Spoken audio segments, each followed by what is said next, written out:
Om Sai Ram. Welcome to Sai Puja channel and बंदे हैं हम साई के। मैं हूँ आपके साथ सुयशी। आप सबको महापारायण से जुड़ी एक बहुत प्यारी लीला बाबा की वो मैं शेयर करने जा रही हूँ। और उससे पहले आपको एक बार फिर बताती हूँ महापारायण क्या होता है। थर्सडे के दिन सभी डिवोटीज़ बाबा के 2-2 अध्याय जो उन्हें क्लासरूम में दिए जाते हैं वो खुद पारायण करते हैं और फिर बाबा के सामने रिपोर्टिंग कर देते हैं। बहुत सिंपल है, बस 2 अध्याय पढ़ना होता है जो आपको दिए गए हों। हर कोई 2-2 अध्याय पढ़ते हैं और इस तरह पूरे ग्रुप के सभी डिवोटीज़ को मिलाकर पूरे 2 श्री साईं सच्चरित्र जी का पारायण हो जाता है। ये बाबा का क्लासरूम है और हम यहाँ पे बाबा के स्टूडेंट्स होते हैं। यहाँ पर हम श्री साईं सच्चरित्र जी का पारायण करते हैं, उससे शिक्षा और उससे बाबा की लीलाओं का गायन होता है और हमें मिलता है बहुत सारा आशीर्वाद। अब महापारायण से जुड़ी एक एक्सपीरियंस शेयर कर रही हूँ जो एक दिल्ली की डिवोटी हैं, उन्होंने शेयर करा है और बहुत प्यारी सी लीला है ये। क्या हुआ कि 2014 में उनकी शादी हो गई और वो बताती हैं कि वैसे तो वो बचपन से बाबा को मानती थी, बहुत विश्वास था बाबा पर, लेकिन जैसे ही थोड़ा वक्त बीता, बड़ी होती गई, वैसे वैसे भगवान और पूजा पाठ से उनका ध्यान बिल्कुल हट गया। और एक टाइम आया जब वो बिल्कुल पूरी तरह भूल चुकी थी कि मतलब उन्हें कोई लेना देना ज़्यादा था नहीं ये सब चीज़ों से। 2014 में उनकी शादी हो गई और शादी के बाद भी 1 साल तक सब कुछ बहुत परफेक्ट चला। लेकिन 1 साल के बाद एक टर्निंग पॉइंट आया उनके लाइफ का। उनके हस्बैंड जो हैं वो ड्रिंक करके आना स्टार्ट किए और उनसे बहुत झगड़ा करने लगे और उसके बाद तो उनके घर पे कलह कलेश, बहुत झगड़ा होना स्टार्ट हो गया। और सबसे ज़्यादा कि उनके हस्बैंड ड्रिंक करके आते थे। आप समझ ही सकते हैं कैसे सिचुएशन रहता होगा, हर घर पर रहने का मन नहीं करता ऐसे में, और इंसान अपने आप को बहुत बेबस और लाचार महसूस करने लगता है। और तब उन्हें अपने बाबा का धीरे धीरे करके याद आना स्टार्ट हुआ। वो भी बाबा की एक लीला थी। हाँ, मैं एक बात ज़रूर कहूँगी, जब आप बहुत ज़्यादा प्रॉब्लम में होते हैं ना, तो साईं बाबा आते हैं और वो हाथ पकड़ के बचाने आते हैं। मैं पर्सनली ये मानती हूँ कि साईं बाबा खासकर 2 लोगों के पास बहुत ज़्यादा जल्दी आते हैं। पहले वैसे लोग जो बहुत अच्छा करते हैं निस्वार्थ भाव से, और दूसरे वैसे लोग जो बहुत परेशान हैं, बहुत ज़्यादा परेशान हैं, पर बाबा अब उन्हें प्रसन्नता और खुशी देना चाहते हैं तो उनके लाइफ में आते हैं सपोर्ट सिस्टम बनने। और कभी कभी जब ज़िंदगी में बहुत बड़ी भूचाल आने वाली होती है तो बाबा पहले से ही आकर हाथ पकड़ लेते हैं। तो baba is really the ultimate parent. तो इनके साथ क्या हुआ कि बाबा कैसे इनके लाइफ में आए वो मैं बताती हूँ। इन्होंने यूट्यूब देखना स्टार्ट किया। तो ये जो हमारा साई पूजा चैनल है, इसका पहले भी तो एक हमारा चैनल था ना, वहाँ पे भी उन्होंने देखा और यहाँ भी वो साई पूजा चैनल के थ्रू, क्योंकि ये बात बताने में मुझे खुशी होती है कि 10,000 से ज़्यादा लोगों को पूजा दी ने महापारायण में ऐड करवाया है।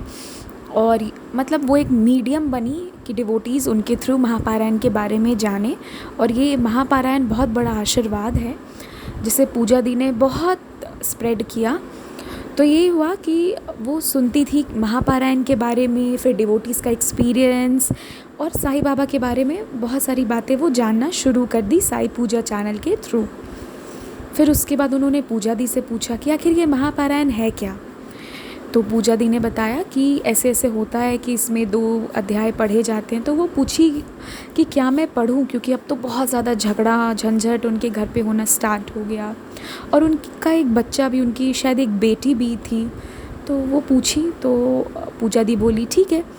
और जैसे ही वो महापारायण में ऐड हुई उसके बाद और झगड़ा होना स्टार्ट हो गया। तो कभी कभी वो बहुत लो फील करती थी, उन्हें ऐसा लगता था कि ये महापारायण में ऐड होने से तो और ज़्यादा तकलीफ़ें आ गई हैं मेरी लाइफ में,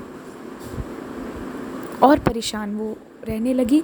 हर थर्सडे होते होते तक बहुत झगड़ा होता था और ये सिलसिला कुछ वक्त तक चलता रहा। लेकिन उन्होंने ना लो फील करने के तुरंत बाद ही वो ये अपने मन को समझाती थी कि नहीं, थोड़ी सी सबूरी रखो, बाबा सब देख रहे हैं, वो सब संभाल लेंगे। ऐसे करके वो अपने मन को समझाती थी।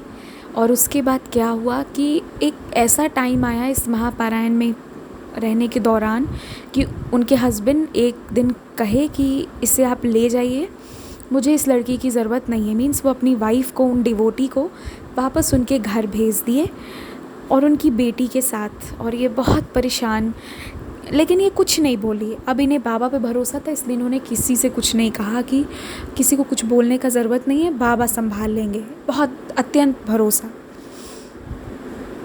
और बाबा अपने भक्तों का भरोसा टूटने भी नहीं देते हैं। उसके बाद ये हुआ कि वो अपने घर चली गई, लेकिन वो महापारायण करना कंटिन्यूड रखी। और श्री साईं सच्चरित्र जी का पारायण करना तो बहुत नोबल है, बहुत प्योर है, बहुत होली है, वो तो करना ही चाहिए।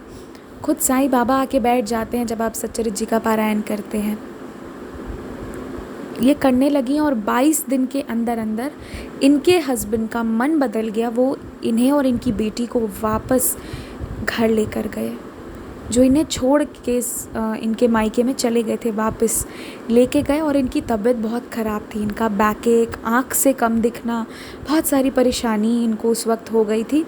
कहते हैं ना कि जब पहाड़ टूटता है मुसीबत का तो वो एक ही साथ टूटता है। परीक्षा होती है तो ऐसे ऐसे करके पूरी धरती हिल जाती है, लेकिन फिर बाबा एक हाथ थाम कर पकड़ लेते हैं। और फिर आया हुआ वो हज़ारों तूफ़ान जो है वो 1 मिनट में सिमट जाता है। बस वही हुआ। उसके बाद इनके हस्बैंड इन्हें लेके गए और बोले कि कोविड टेस्ट करवाओ। तो फिर इन्होंने बाबा से प्रेयर किया कि बाबा मेरी रक्षा कीजिए, क्योंकि भाई कोविड पॉजिटिव कोई नहीं होना चाहता, किसी को कोरोना नहीं चाहिए, ये बात तो है। और बाबा इनकी फिर से रक्षा करने आए, इनकी रक्षा किए और अब ये बिल्कुल ठीक है, खुश है अपनी लाइफ में। और पूरी टीम की तरफ से यही कामना है कि अपनी लाइफ में बहुत खुश रहें, बहुत सक्सेसफुल रहें और इनकी जो फैमिली लाइफ है वो बहुत अच्छी रहे। और ये अभी नेहा साईं ग्रुप में स्टूडेंट हैं। तो ये एक महापारायण का एक्सपीरियंस था जो हमने आपके साथ शेयर किया। आई होप आप लोगों को अच्छा लगा होगा। आप लोग भी महापारायण से ज़रूर जुड़े। मैं लिंक जो है वो डिस्क्रिप्शन में डाल दे रही हूँ, आप लोग जुड़िएगा। और महापारायण में 2 अध्याय पढ़ने होते हैं, ज़रूर पढ़िए। महापारायण को बाबा का आशीर्वाद मिला है, चाहे कुछ कीजिए या ना कीजिए, केवल 2 अध्याय थर्सडे यानी गुरुवार के दिन ज़रूर पढ़िए। तो बस यही था महापारायण से जुड़ा एक एक्सपीरियंस जो आप सबके समक्ष में शेयर करना चाहती थी। बाबा पे भरोसा रखें, वो आए हैं तो खुशी आई है, बस इस बात को मन में रखें। जो भी प्रॉब्लम्स है वो सब सॉल्व होगा, वो करेंगे, बस प्रेयर करते रहिए, एक ना एक दिन तो सुन लेंगे। थोड़ी सी सबूरी रखनी होती है, इतनी सबूरी रखें आप लोग, थोड़ी और रखें और महापारायण में ऐड हो। ओम साई राम।